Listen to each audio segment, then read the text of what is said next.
This is the Classic Auto Mall Show. Broadcast from the studios inside the Classic Auto Mall in Morgantown, Pennsylvania. Just 1 hour west of Philadelphia at Pennsylvania Turnpike exit 298. Featuring nearly 1,000 classic, vintage, and barn-find vehicles for sale under one climate-controlled roof. Now, here's your host, Classic Auto Mall president and the man with all the toys, Stewart Howden. Welcome, show number 157 from the Classic Auto Mall Show at the Classic Auto Mall Studio in Morgantown, Pennsylvania. How are you this morning? I'm good. How are you? Are you certain about that? Absolutely. You're getting a few descriptions, I see. Coming absolutely. Cars coming in. Got some great cars, too. Oh, really fun. It's fun. I know that there's some, when you write, for those of you who don't know, Steve writes all of our descriptions on the website. So if you have a problem with what he said about a car, reach him at Steve. Stewart H. No. Steve S. at classicautomall.com. Yeah, right.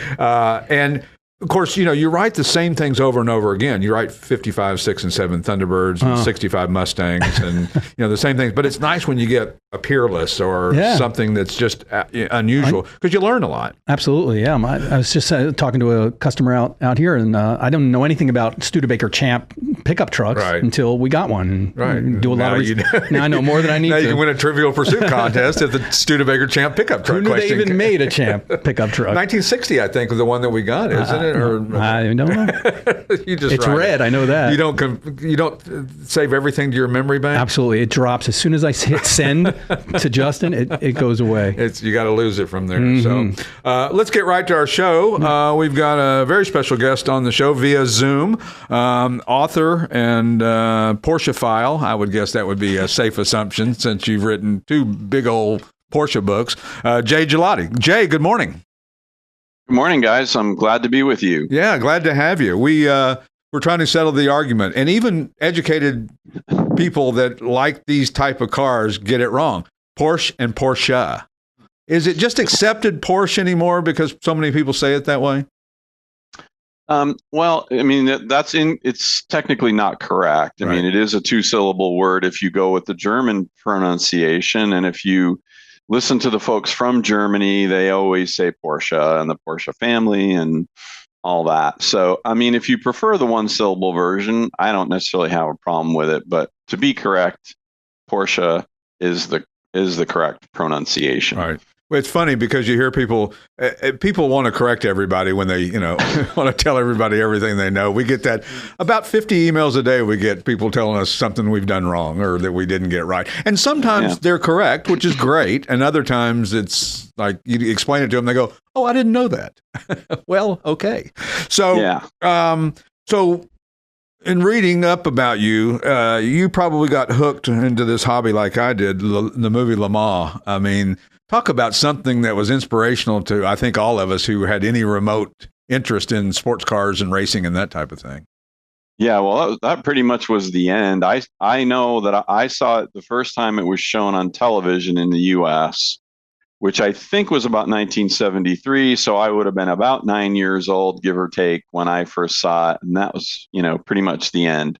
I was hooked on it, right from the word go.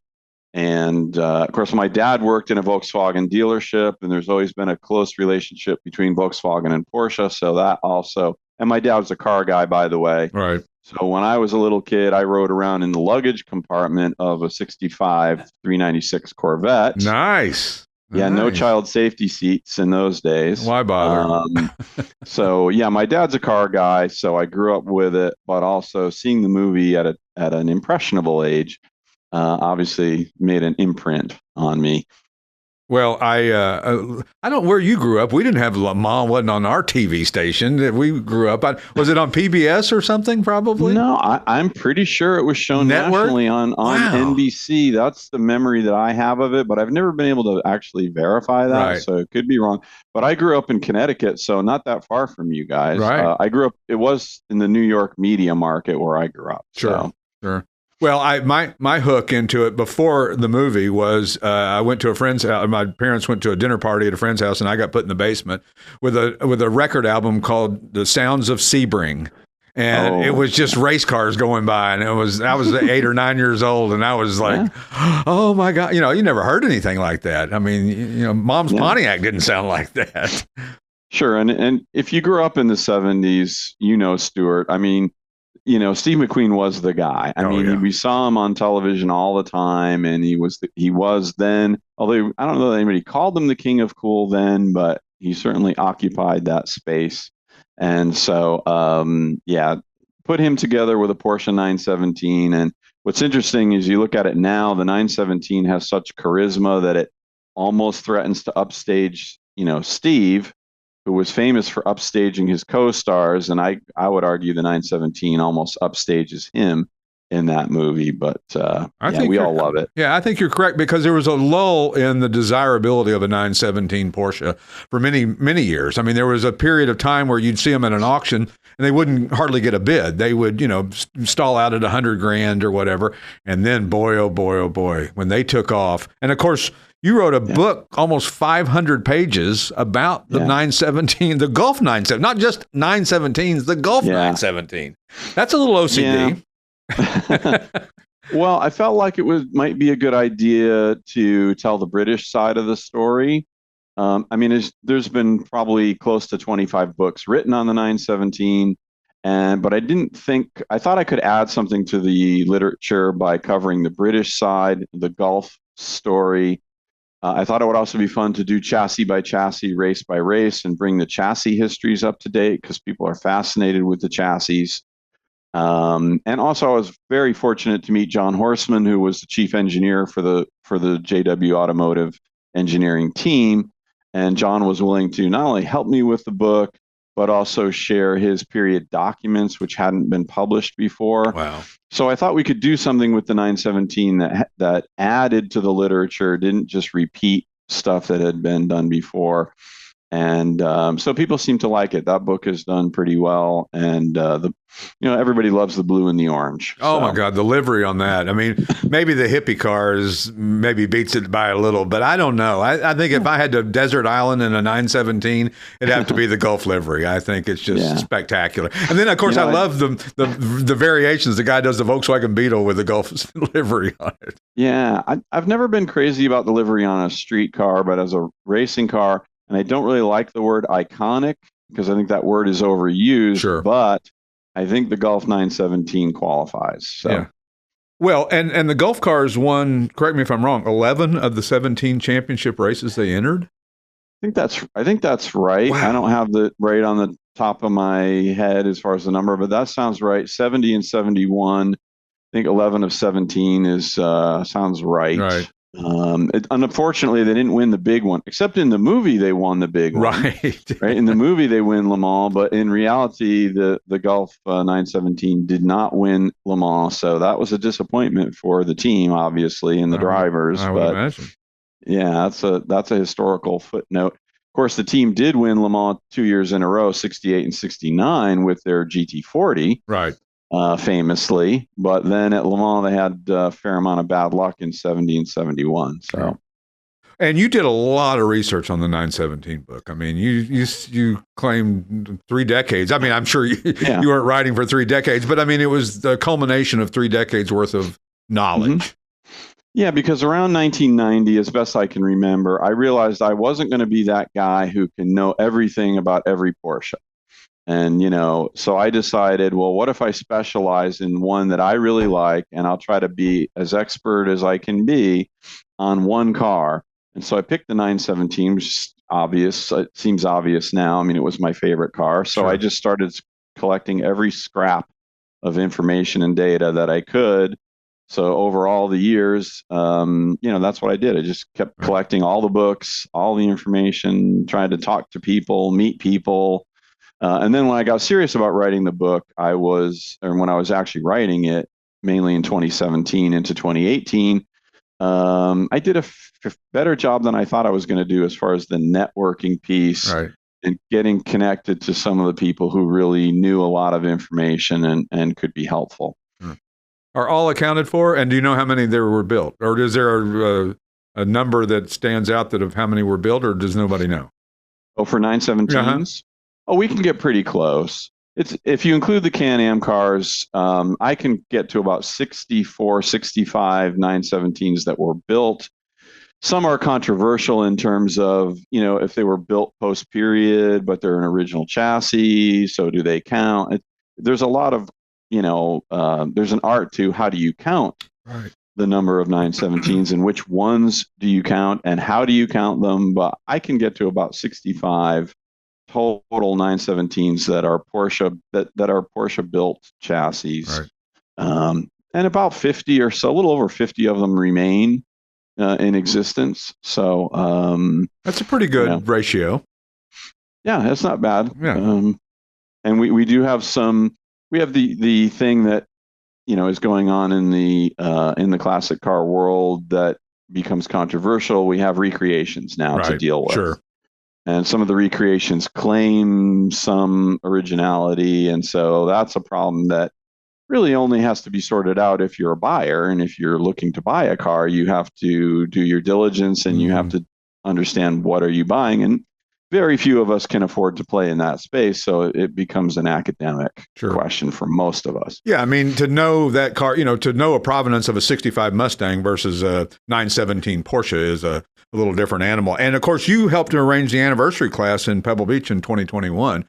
Which yes, I did. That picture of those 917s on the lawn at Pebble, maybe the most, talk about icon. I can say iconic there because that is a badass picture. Well, it was a great, great honor for me to be asked to help with that. I was one of the people way back in 2018 who suggested, because they had done a great job in 16 with the 50th for the GT40s. And you probably have seen that iconic picture of the GT40s on the lawn. And I just thought Porsche ought to have equal time. And luckily, Pebble Beach granted us that and granted me the opportunity to help kind of a subcommittee of the selection committee put that together. And then right here on the floor of my office, I had little 3x5 file cards with each chassis number written on them. And I was arranging them right here on the floor in my office, trying to think, okay, how can we do these 13 cars in a picture that's going to make sense? And so that started, like I said, with me playing right here on the floor in my office. And we ended up with the obvious solution of the Can-Am cars in the back row and the Gulf cars in the middle row and the Martini cars in the front row. We would have liked to have had 16 cars instead of 13, but that was still, pandemic still was affecting things at that point. And so we didn't get a few of the cars from Europe that we were hoping for. But still, I got to tell you, Stewart, it was a surreal moment. That was 45 minutes total that the cars were in place and being photographed. Wow. And I didn't realize that. I just assumed they were out there all day, and well, it probably took 3 hours to get everybody in position, to get all the cars there and get them in position. Took about 3 hours. But once the photo session started, that was about 45 minutes total. And then the cars had to move down to the 17th green where they were positioned for Sunday. So that whole thing was like a 45-minute moment in time, never to be repeated again, at least not in our lifetime. I can't imagine. So when we return, we'll continue our conversation with author Jay Gillotti here on the Classic Auto Mall Show. We'll see you in a couple minutes.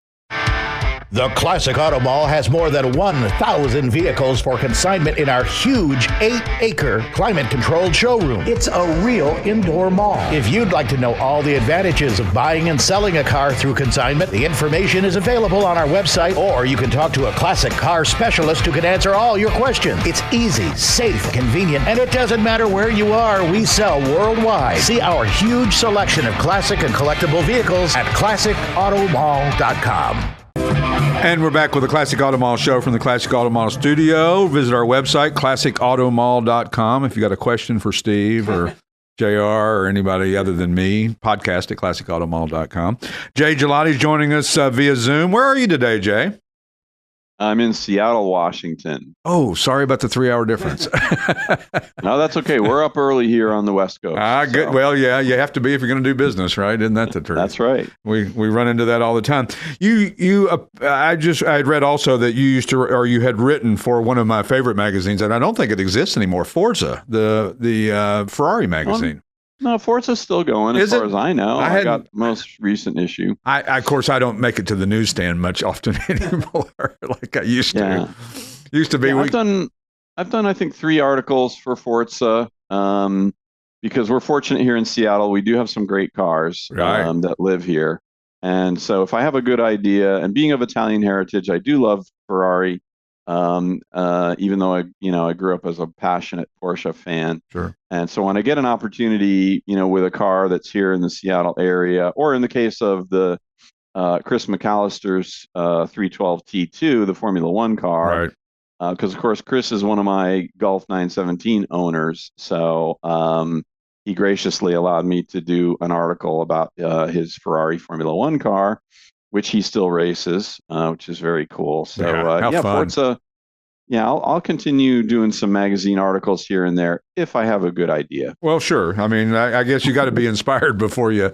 It's hard to jump into something, Steve, like when you're writing about something you hate. That's correct. So your latest book, Porsche Decades, is fantastic. I haven't read it through, but I've glanced through it about 20 times. The illustrations are amazing. Where in the heck did you find all the photographs and illustrations for that?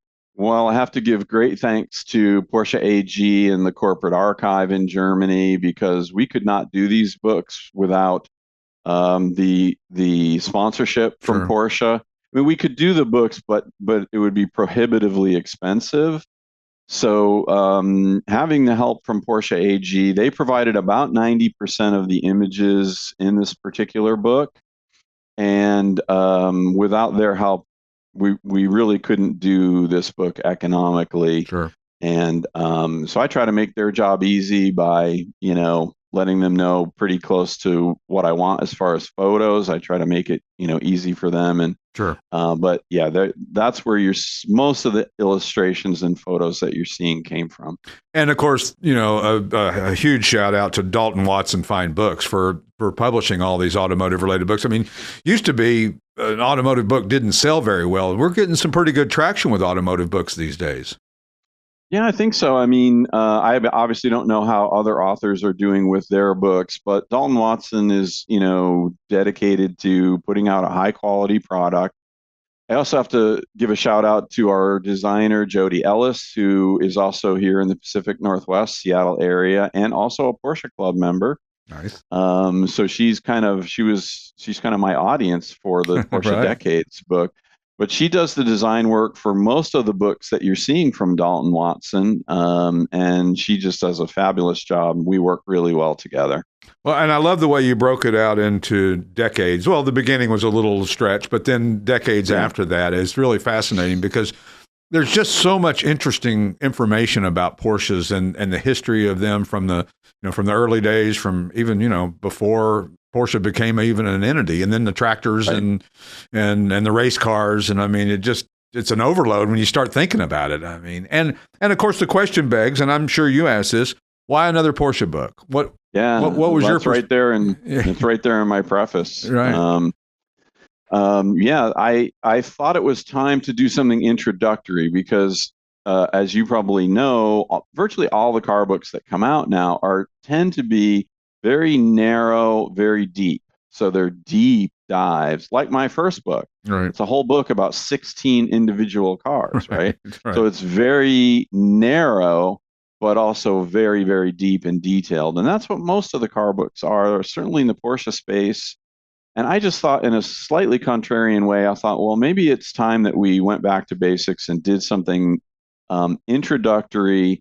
So it's not deep. Right. You mentioned Porsche tractors, which I think you guys have one for sale. We did, or we do, or we do. It's right there. Okay. I don't keep up with the inventory as much as I should, Jay. So I only give like 2 or 3 paragraphs on the tractor. Now we could write a whole book about the tractors. Right. I give you 2 or 3 introductory paragraphs. What I think, if you don't know anything about the tractors, here's what I think you should know. Sure. And I wanted to go all the way back to 1875 when Dr. Ferdinand Porsche was born, because next year will be his 150th birthday. I read that. And I think we should celebrate that. And I think, at this point, a lot of my fellow Porsche Club members don't know much about him. I didn't know near as much about him and his career as I should have. Sure. So one of the reasons I wrote this book is because I wanted to learn more and put it down in writing, right? Why not? Well, and share it with my Porsche Club friends, so they don't have to spend all the time reading thousands and thousands of pages of other books. I'm trying to get them to know just a little bit so that they can join in the conversation and not be lost. My one of my favorite statements in there, or sayings or whatever, part of the book was the intro, Time, from Ferry Porsche, when he said, for something to endure, it must be unique, yet so universal anyone can appreciate it. Mm-hmm. That's the 911. Yeah. And that's from the television commercial, which you might remember from the late 80s. I think it's from the late 80s, early 90s. Right. That is the narration of the television commercial that shows him walking through what was the museum collection, which was very small at the time. And that I thought said it all for kind of an intro page. Yeah. And he had a lot of good quotes, but that one, he believed in functional design because he thought functional design would be timeless. Right. And that quote kind of summarizes. Yeah. I mean, the 911 today, obviously it's a different animal than the 911 from the 60s, but they're obviously, put them side by side, you can tell that they're of the same lineage. It's not like they're completely different from an American car that would have changed and evolved from an Impala in the 50s to Impala today. You wouldn't recognize the two as being related. So you also had some help, the foreword from Miles Collier of the Revs Institute, which has got an amazing, that place is spectacular. Yeah, it's a terrific collection, and I think it's almost half or close to half of the cars are Porsches. Yeah. So Mr. Collier obviously is a great expert and a great enthusiast when it comes to Porsche and Porsche's history. He knows very well. And so I was very fortunate again that he agreed to, do a little forward for my little book here. That I think he thought that the mission was a good one, which is to try to spread the word and get more people interested in this history. And when maybe when they come to Classic Auto Mall to buy their first Porsche, they will have looked at this book and maybe gotten some understanding of whatever the car is, the background of the car. The different generations of 911s, because that gets confusing for the new people. We start throwing around those 3-digit numbers, and they don't know what we're talking about. 996 and 997. Well, it's with the Corvette guys, the C3 and the C4 Corvette, and that. Or the worst is the BMWs, where they E40. I don't know what any of that means. I'm like, E47 carry the 2. I don't know. Right. It's a language that each community, each brand or mark community has their own language, and if you don't speak that language, it's hard to participate in the conversation. So I'm trying to do my part on the Porsche side to help my new Porsche owners, my new Porsche Club members, get a little bit familiar with the cars, the personalities, the basic history, so that they can join in that conversation. I think they'll enjoy the car more, and I think they'll enjoy the community and the club experience a lot more if they've read the book. Yeah, and we are very conscious of that when we write descriptions and when we talk to clients, not to assume that everybody knows all the inside information. That was the problem with exotic car dealers and golf courses. For some reason, I always connect those two. Back in the 70s and 80s, that if you didn't know the lingo or the language, you weren't accepted, and they didn't really want you around. And if you didn't know what you were talking about, nobody said, "Hey, let me take you under my wing and show you a little bit about a 512 Berlinetta Boxer Ferrari," or I didn't know about racing Porsches until way late in my years. I knew about a 911, and I certainly knew about the 930 Turbo, which is another anniversary this year, is the 50th anniversary of the 911 Turbo. And I never understood the designation of 930 versus 911. What was the designation of that? Well, the 930 is just their internal designation. Just like 997, 996, all these other numbers, they're internal designations so that the Porsche people know what you have. It started right from the beginning. You had to have a project number or a type number in the ledger, which at first was kept by Karl Rabe, who was Dr. Porsche and Ferry Porsche's kind of right-hand man. And he famously, hand wrote this ledger and assigned a number to every project, basically. So 930 is just the number they assigned to that project, even though for branding purposes, the car was to be known as the 911 Turbo. Right. But internally, it was given the designation 930. So now we just use the 930 as a shorthand. Sure. Yeah, that makes sense now. One of the funny things that has nothing really to do with cars I was reading about in the book is the hyperinflation in Germany back in the 20s. Oh, and when $1 was the equivalent, $1 American was the equivalent of 4,200,000 German marks. And Ferry Porsche had to pay 2 million marks to ride the trolley to school every day. Yeah, that was a terrible period, obviously. That's hard to believe. When you read the story and the family story, I mean, it really is a story of survival. That the first sort of 75 years from the time the first, like within Ferdinand Porsche's lifetime, the troubles and crises and trials and tribulations that he and the family went through during that relatively unstable period in world history, with 2 world wars and economic depression, it's amazing. I mean, how they survived and how they persevered is really amazing to me. Thank God they did, because if they hadn't, we wouldn't be here. We wouldn't be having this conversation. Absolutely. When we return, we will continue our conversation. You got time for another segment? I don't want to assume anything. I got plenty of time. All right, good to hear. Good. I'm enjoying this, and I got 42 more pages. So, okay. We'll see you back in just a second with the Classic Auto Mall Show. Whether you want to buy or sell a classic, collectible, or special interest vehicle, you need to visit the Classic Auto Mall website for more information. If you're looking to buy, you can easily search our inventory of more than 1,000 vehicles on the web at classicautomall.com. That's my man, Pat Travers, right there. We forget to give a shout out to him. Pat Travers Band. They're on tour now, out on the rolling around the countryside in their modern day horse and buggy. They got a tour bus that's amazing. These new tour buses are like $2.5 million for a Prevost, and it's crazy. So 917s on the open market. I mean, recently one sold almost 14 million, a little over 14 million in 2017. And now we got a pretty famous one coming up for sale in January in Kissimmee. Yes. Jerry Seinfeld is selling chassis 22, which is an important car because it's the car that Steve McQueen's company owned during the filming of the Le Mans movie. And so, of course, Steve drove it in a lot of the staged footage that you see in the movie.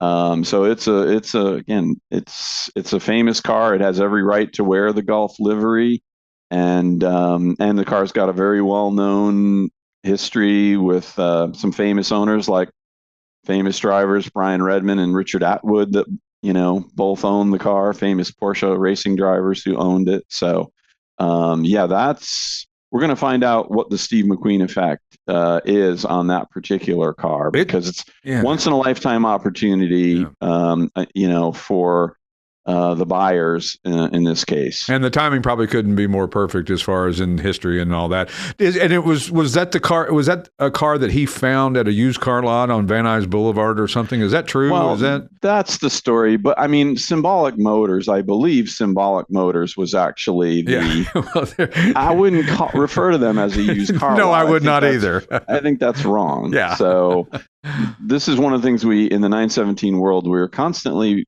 battling uphill against mythology and just wrong information. Sure. That's out there. But it is interesting that Jerry was able to, find the car and buy the car, when it was publicly available. Anybody could have bought it theoretically if they had the money at that point. So what do you think he paid for it back then? It couldn't have been a whole lot of money, right? I mean, well, I don't know. I think when it sold the car sold at auction in 2000. Right. I believe it was RM Monterey, and I want to say it sold for a little over $1 million in 2000. Yeah, that sounds about right, I think. So I'd have to look up the exact price, but Brian Redman helped Richard Atwood sell it at that time, and Brian told me that he tried to place it privately for about a year before that auction, and they couldn't find a buyer for it, which is kind of amazing to me. But that was the time. Yeah, that was what was going on at the time, and Yeah, I couldn't have afforded it, but you look back in early 70s road and track magazines, and it'll just make you cry because if you had any extra money, of course, the problem is none of us did have any extra money. And if we did, we probably wouldn't have put it there. So, well, and then you run into the question of, okay, where would you have kept it? And could you have afforded the insurance? And could you have afforded the maintenance? And could you have really afforded to be an owner and a steward of a great car like that? And so it's great that Jerry became the steward of it. Yeah. And it's been out in public some over the years, and now it's beautifully restored, appears to be beautifully restored. Livery is correct from what I can see. Sure. And so we'll see how it goes. And you're involved with this, so you're gonna help curate the whole deal, right? I'm helping the Mecum guys a little bit behind the scenes, just sort of doing a little fact checking. I'm trying to keep the 917 tribe happy, keep the fans happy, because if you make one little mistake, you know what happens. You make one little mistake in the description or in the marketing or whatever. So I'm just trying to help them avoid that, so that the car can really reach its full value. Well, that's what it's all about, really. I mean, it's about trying to make sure that these things get the proper due. And that's important. And you've got an event coming up here in our part of the world, Porsche Fest in September at the Simeone Museum. Yeah, I think I'm going to be there. See, that's the 14th of September. And the guys have graciously kind of given me the museum for the day to do two presentations, which are two presentations that I've done before here in my part of the world for the Porsche Club. But I think they'll both be fun. In the morning, we're doing my 917 history presentation, which I originally created for the 50th anniversary of the 917. And I did it at America's Car Museum here in Tacoma, Washington. Great place. And so now we're at about 55-year anniversary for the 917. So I'm going to be doing that presentation. And it's cool to do it with one of the cars, because, how often do you get to do the presentation with one of those amazing cars? And of course, the one that Simeone Museum has is a truly special car. Yeah. And not perfect. That's no. Yeah, that's what I like about it. It's pretty original, and it's never been restored in the sense of what I think of as restored. So other than being painted in the hippie colors, it's got a lot of originality to it. It's all Porsche, all real Porsche componentry and chassis, body, everything, almost everything. And then in the afternoon, we're going to do my basic Porsche history class, which is a class I started doing before I wrote Porsche Decades, but kind of helped inspire the Porsche Decades book. Because doing the class, I realized, okay, first of all, I don't know this history as well as I should. And boy, wouldn't it be, I can't possibly in an hour and a half do justice to this 150-year period of time. But what if we had an introductory kind of like textbook that people could read and enjoy to supplement it? So that's kind of how the new book got started. So I'm going to do that presentation in the afternoon on the 14th. And the museum has one of the cars that, Dr. Porsche was, a lot of people don't even know that Ferdinand Porsche worked for Mercedes. Right, exactly. For Daimler in the 1920s, and had some very successful racing cars, one of which happens to be in the Simeone Museum collection. So very famous Mercedes Grand Prix car that's there, that Dr. Porsche personally would have had his hands on and would have been involved in the development and the actual the competition, the racing of that car. Yeah, that's amazing. So if you're in the area, I think a regular admission ticket will admit you into seeing the seminar and the two things that you're going to do there. September the 14th at the Simeone Museum, and that's SimeoneMuseum.org, I believe, is their website. If I'm wrong, we'll figure it out and put it on the screen, I'm certain. So I did have the great honor to meet Dr. Simeone when I first visited there in 2019. He did help me with my first book, because the chassis 043 situation is discussed in my book, in the first book, and he was very helpful with the first book. And then I did get to meet him in 2019, which was just really special, Sure. because he's such an important guy to the enthusiast community. Yeah, and his library is unbelievable. I mean, he actually showed me the library and showed me the history file on the car and all that. So it was pretty neat. Yeah, he was a real stickler for that kind of stuff, and it's so important.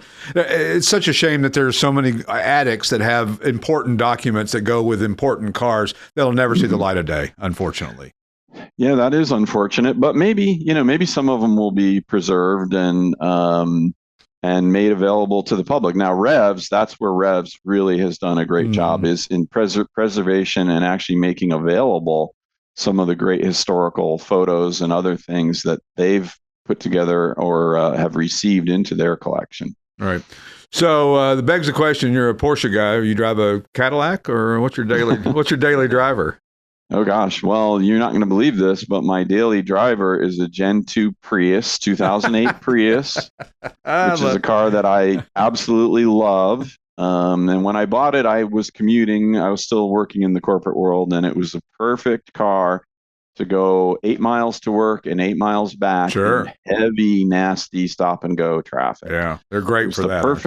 Perfect engineering solution for that mission. And here it is all these years later. I still have the car, and I just love that little car. Sure. And have you owned some Porsches over the years, though, I would imagine? Well, the only two we've ever owned, we still have in the garage. So those are my weekend, fun cars, and I can't let go. I'm a, I know some guys have a lot of fun, buying and selling and trying different things, and I'm just they become part of the family, and I get attached to them. So we see that almost every day. Particularly my air-cooled 911, which you'll be interested to know, I bought on eBay in 2001. I was involved with eBay then. Yeah. Yeah, that was a slightly crazy thing to do.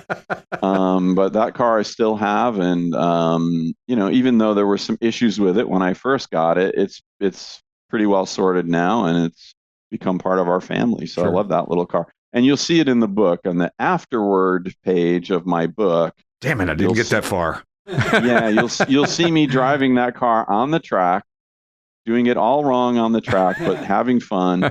And that's the Prussian blue. Yeah. Oh, I'm anxious to see that now. I'll have to run back to my desk. Thank you, by the way, for sending me a copy of your book. I really appreciate that. Welcome. That's been very enjoyable. And now it's another thing to make my lap sweat, because these books are so heavy. I just finished You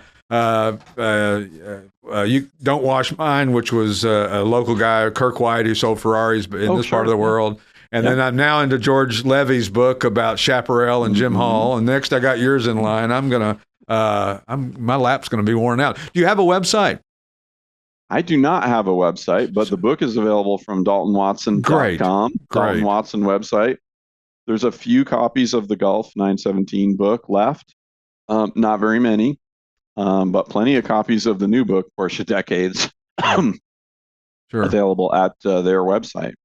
Well, that's fantastic. And, there's so much more to talk about. I mean, Max Hoffman bringing the cars into the U.S. back in the 50s and 60s, and almost like Luigi Canetti with the Ferraris, kind of the importer. Yes, I enjoyed your show with Luigi Canetti Jr. Just listened to that recently. He is so cool. He's just I've never met him, but I did when I was in college.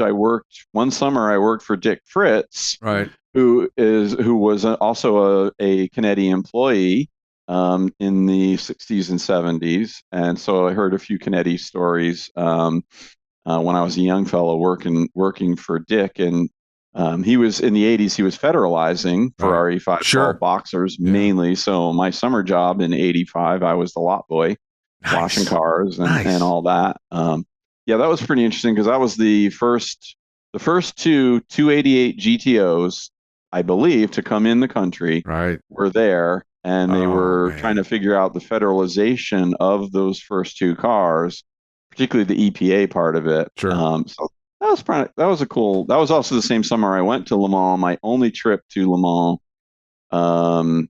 And I turned 21 the day before I went to Le Mans for scrutineering. That was a pretty good summer. Yeah. 21 years old. Not too shabby.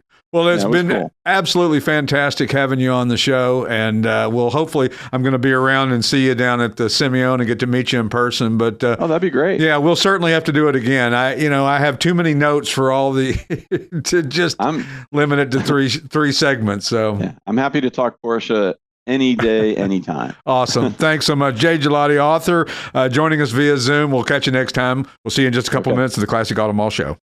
Buying and selling via consignment is safe, easy, and secure. We advertise, sell, and ship worldwide. And if you'd like to know all the advantages of selling your car through consignment, the information's available on our website, or you can talk to a classic car specialist who can answer all your questions. Plus, you can easily search our inventory online at classicautomall.com.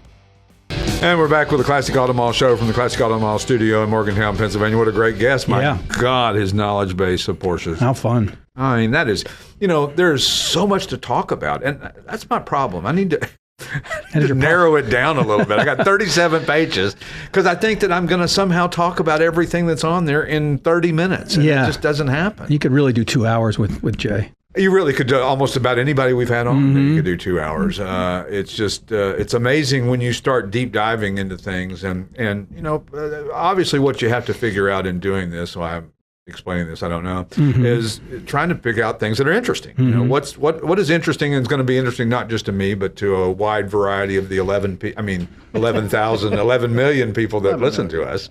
But that's the part that's tricky. I didn't realize there were so many 917s or built originally. I didn't either. I had no 50 idea. left. And I don't know how I missed the whole Jerry Seinfeld thing with going to be in Mika Kissimmee. I mean, I read everything that comes. To throw your hat in the ring for that one. Seinfeld, yeah. I just don't know, I have to make some financial, some strategic moves. That's all you bid. You can bid more. It'll be interesting to see not only the Steve McQueen provenance, but if the Seinfeld effect has a little bit of effect on it as well, too, because he's so known. It's one thing just to collect a car and say, oh, I've got this Ferrari and it's worth $20 million. It's another thing to be a Porsche-phile like Jerry Seinfeld is. I mean, his knowledge base of Porsches is probably pretty extensive, I would imagine. Oh, yeah. And the cars that he's owned has been great. And he doesn't own them just for the value. He owns them because he loves them. Yep. And, that's a huge difference. I mean, if you're collecting to collect or if you're collecting to, For love, it's a little different. So how many cars we got in inventory right now? 940. 936. See, you're so It's gone close. down since last week. It went down 4, so. It doesn't seem that way. And where do we sell cars to, you might ask? I might ask that. How about Bow, New Hampshire? I don't know. Is it Bow or a Bow? No idea. Come on. JR? Anybody? No. How about Monroe, North Carolina? Nope. And Monroe, Connecticut. Stormville, New York. Surfside Beach, South Carolina. Philadelphia, Pennsylvania, twice. Yeah, I popped the T on that one. Yep. Parkville, Maryland. Macomb, Michigan. Philadelphia, Pennsylvania again. Hamburg, Pennsylvania. Emmaus, Pennsylvania. Emmaus. Yep. Chesterbrook, Pennsylvania. Elkton, Maryland. Westchester, Pennsylvania. Canyon Lake, Texas. Blandon, Pennsylvania. Warwick, New York. That was 18 sold. How about that? How about that? That one day off really threw off our sales game. Did it? That Labor Day. You do anything fun for Labor Day? I row cars. Wow. That was thrilling. And by the way, happy football eve. Yeah. Well, my college team has already played Tennessee, and they played Tennessee School for the Deaf. And they played Chattanooga and beat them 68-3. That's just sad. It's so sad. They should just have that, like the 10-run rule in Little League. But here's the thing. The reason that it's sad, but it's not sad, is because those smaller schools, when they play the bigger, giant behemoths like Tennessee, is they get a huge payday, and it's great for their schools and their scholarships. Yeah. So they get way more than they would get if they played Alcorn State or somebody in their own league. But but it was fun to watch. I was watching it on my phone at breakfast or brunch with Kathy, trying to pretend like, you ever tried to have something on your phone and pretend like you're not watching it? Right. I'm just vaguely checking the scores. Exactly. And she's like, do you need me to just go? And you've heard of the Wedding Crashers. Yeah. I think we have a show crasher here. We've got a special guest that's going to bust into the show. So let's just introduce him here. Well, who could it be? Oh, it's Peter Leach. Oh, Peter. Steve says, thank God you're here. Do you have a few minutes to write about 37 paragraphs per car times 22? I'll chip right in. Chip right. Get him in Chip right in. On camera. Peter, how you doing? Good. Yeah. So nice to be back. It's nice to have you back. So you call it, send out the SOS and white flag? No, not yet. But we talked about it. Yeah, good. We talked about it, but he's doing great. He's doing a great job. He is. Really I read him. I'd like to read him. He took the baton and ran with it. And it's not the easiest thing, as you well know, and I well know, and everybody knows. It's a difficult task. Just like with the author we had on, Jay Gillotti. I mean, to write 500 pages about Porsche. Oh, my gosh. That's just a lot to do, and a lot to keep up with, and a lot to not repeat yourself. And how did you avoid that, Peter, repeating yourself when you... I just was fortunate enough to be able to think of a starting out idea, right, and then try and run it through the thread of the car, no matter what it was. But it gets difficult after you have so many of the same type of car. And a lot of pop culture references, which I love that too as well. That's always fun. And Steve's good at that as well too. In my time away, I've been able to bone up on some of my Perry Mason episodes, and let's see, Mayberry RFD. Yeah, they had some cars in there. They did. The Galaxy 500 police car. The police car. Yeah. I like old movies half the time, or most of the time, just for the old cars. A lot of times, it's just interesting to see. Like, I'm watching The Last Tycoon, which is a series on Amazon about the movie business in the 30s, and the cars are fantastic. Packards and Duesenbergs and Peerlesses and just all these fantastic custom one-off bodied cars that you hardly see. I mean, we get a few here through the doors from time to time, which has got to be refreshing when you're writing the descriptions, right, Steve? Yeah, absolutely. Like, 68 fastback Mustang can always make reference to Bullet and things like that. Yeah, what's that? Is it an Auburn, the pink Auburn? Yeah, Auburn Boattail Speedster. Wow. A couple of those. Yeah. And they're a lot of fun. But the bread and butter is the stuff that you're going to write the same thing about, the 65 Mustangs, the 67, 8, and 9 Camaros, the Corvettes. I mean, but your knowledge base, both of you've gained on those particular cars. Has to be to the point where you almost want to, can I chop away some of that? In fact, another show that I've watched is Adam 12. And it's so funny to watch Adam 12 because they use the same group of cars when they park them in the street for the scene that they're going to shoot. Rearrange them. It's I remember that there's car. There's a 72 Porsche. There's a website, I think it's out of Europe, but if you just punch in a car, it'll tell you every show and every movie that it was ever used.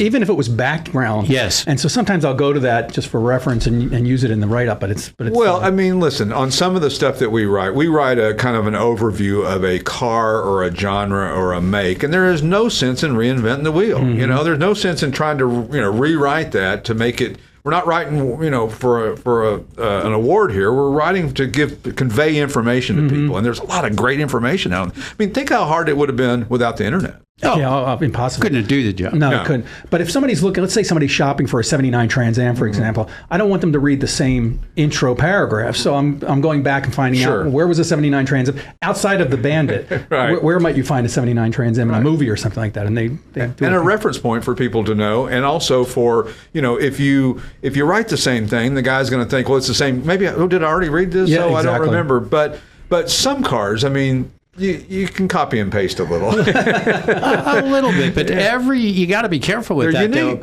It does two things. Number one, it ruins my train of thought. Right. And number two, inevitably, you're going to run into something that's not the same. Right. And then you'll have a person from eBay emailing you, telling you, hey, this is wrong. And that's funny that it's easy to overlook that something has some type of transmission, or it's got a different type of rear end, or something along those lines. And it's easy to get confused, especially if you just wrote one that was very similar to the previous car. Yeah, you almost have to clear your mind and just start from scratch, really. Yeah, you do. What I really like, and I hope you're enjoying these, is like going back to the old sales brochures from the 40s and the 50s, using their language, because it's so amazing. When you cleanse your mind, is that sherbet you use to do that, or sorbet? Sorbet. Usually a little pill. Wait a minute, that's not a blue pill, is it? Actually, wait a minute. No, it's not a blue pill. Wait a minute. I'm using the same blue, thing. pink. Quit giving away all of our secrets. Everybody will know. Everybody will be doing it. And then as that pill's working, you can write.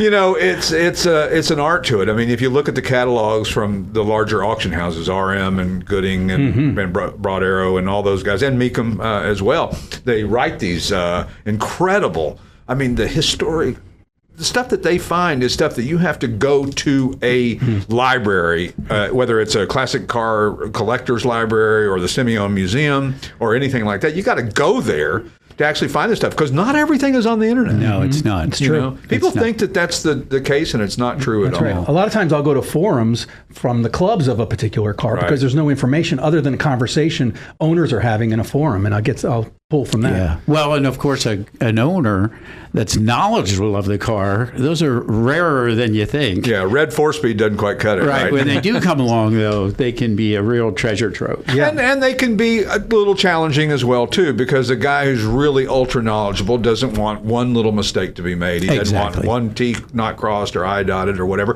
which is great, but it can be a little bit challenging to try to please everybody. You know? Well, that and, the owner sometimes doesn't see the faults that we see in the car, and they don't necessarily want to hear about that. Yeah. How many times have we put a car up on a lift and talked about something underneath it, and the owner said, I never saw my car from that position. Yeah, I never saw underneath it. That's right. And you hate to be the bearer of bad news, but we have to, we do our best to Peter, our mantra is we tell it like it is and we don't mince words. It was that from day one. And, I think that's a complaint that I can't imagine anybody's, unless we miss a fact or something. Sure. But I can't imagine someone would come back and say, well, you lied about that car, because we just don't do it. We just tell, if there's rust underneath it and it's invasive rust, we say it's invasive rust. We say if it's just surface rust, we do our best to analyze the best we can. But these are old cars. Right. Mm-hmm. Things go wrong with them, and it's hard to always know. And we've added a disclaimer in there that, just because something worked today, doesn't mean it'll work 6 months from now when you buy the car. And that's, but we do our best, and we go through the car and try to understand its bones, its DNA, its history, its everything that we can, ascertain about this car, and without writing War and Peace either. Right. Well, sometimes I did that. Yeah, I noticed that. The dosage was just right. But I can imagine that when you start writing, it's like with me. When I start doing something, if I get on a roll, just get out of my way, because I'm just going to. And I always told Peter, and I may have not told you this, so I'm sorry if I didn't. No. But I just write it. I don't care if there's mistakes. I don't care if there's typos. Most great authors don't proof their own work. Right. Just get it on paper, and then we can go back and tweak it here a little bit and there. Yeah, it is. That was good advice too, because I definitely, like you say, once you get on a roll, you just kind of keep going and don't lose the flow. Yeah, and that's where the copy and paste thing comes in a little bit. Because if you start doing that, then it's going to be like, oh, where was I here? Yeah, you get lost in your because it's not a thought. I mean, how many times have you read something in your life where all of a sudden you got a little distracted and you're reading something and you go, I don't even remember what I just read. All the time. Yeah, it happens to you. You have to be careful. And people are so bullet point in this day and age. They want everything just in, nice, easy bites. Yeah. And that's the frustrating thing. We tell people, look, if you're really interested in the car, read the whole description, because we're going to tell you all the good and the bad. People sometimes don't want to know the bad. Right. Yeah, oh, that's for sure. Yeah, I don't want to know about even the consignor. Well, exactly. So, but Peter, thanks for coming back in. I know we're doing some update on our employee or staff shots. Got those all taken care of today, so we're good on that. Okay, you got a touch-up thing for Steve's hair, because we're worried about that. It gets a little Actually, out of control. He had several requests. Oh. Yeah, the usual, make me look 20 years younger. 30 pounds lighter. Yeah, what is that big shiny thing on my head right there? So anyway, thanks so much, Peter, for stopping by. Great to see you. Yeah, great to see you as always, Steve, once again. And thanks to Jay Gillotti for being on the show, and JR and Randy for all their help. We'll catch you next time on the Classic Auto Mall Show. You've been listening to the Classic Auto Mall Show with your host, Stewart Howden. Executive producer, Steve Safier. Produced and engineered by yours truly, J.R. Russ. Available on ClassicAutomall.com, YouTube, or wherever you get your podcasts. Music courtesy of the Pat Travers Band. For tour dates, contact, and stuff, visit PatTravers.com. Produced by Car Smarts Media. Copyright all rights reserved.